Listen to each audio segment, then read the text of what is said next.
اللهم صل وسلم وبارك على سيدنا محمد وعلى آله وأصحابه أجمعين. إيه يا زوزو القمر ده شوية فراخ بتتبيلة رائعة ومحشي مشكل بفلفل وبتنجان وكوسة.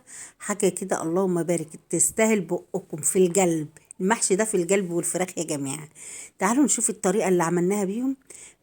عملت الفراخ بتتبيلة رهيبة. كملي معايا الفيديو الآخر وانت تتفرجي على الجمال.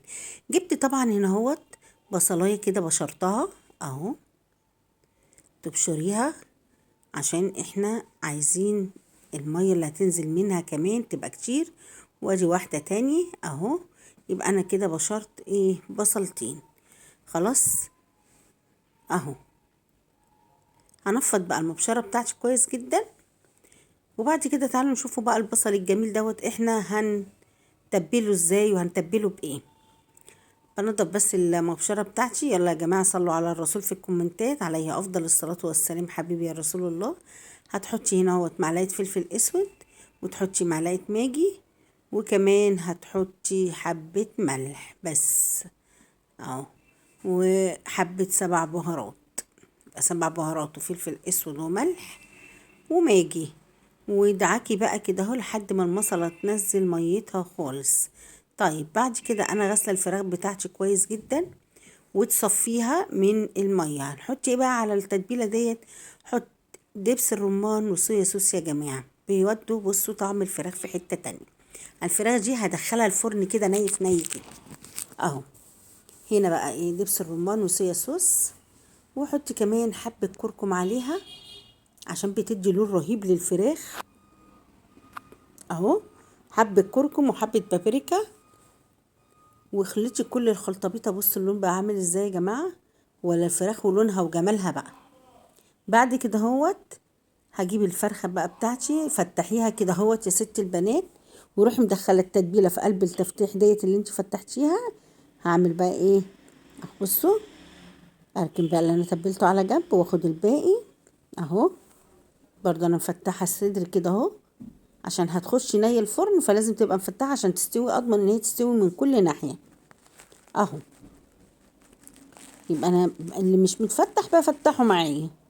يلا يا ستي البنات، لايك وشير للفيديو كتير كتير علشان كلنا نستفيد من بعض.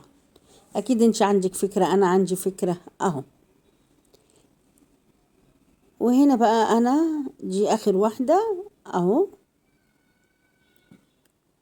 بقيت الفرخة بس انا تايلي عاملة ورك كمان معايا زيادة، هحطه وهتبله خالص اهو. بجد كانت الفراخ دي فظيعة يا جماعة، كان طعمها حلو جدا، والتتبيلة بتاعتها كانت رائعة وفوق الرائعة كمان اهو.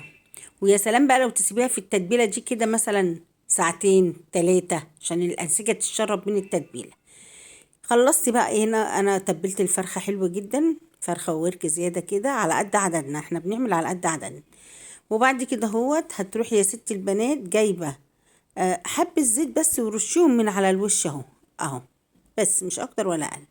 طبعا الفرن تكون عندي سخنة، تكوني مولعاها وتروحي مغطيها بورقة فويل كده اهو اهو. وانزلي بيها في قلب الفرن بقى، هتاخد معاكي ساعة ساعة وربع وتفرجي. بصوا هتبقى زبدة كده. وهنا بقى جبت شوية المحشي بتاعي، طبعا بتنجان وفلفل الكوسة. انا عملت معاكم الخلطة كتير قوي، فانا هنا عملت الخلطة مع نفسي ورحت حاشية بقى هنا يا جماعة اهو بتنجان وفلفل الكوسة. وانا طبعا لما بيفيد عندي شوربة مبرمهاش بحطها في كيس واحطها في الفريزر، بتنفع في وقت زي ده.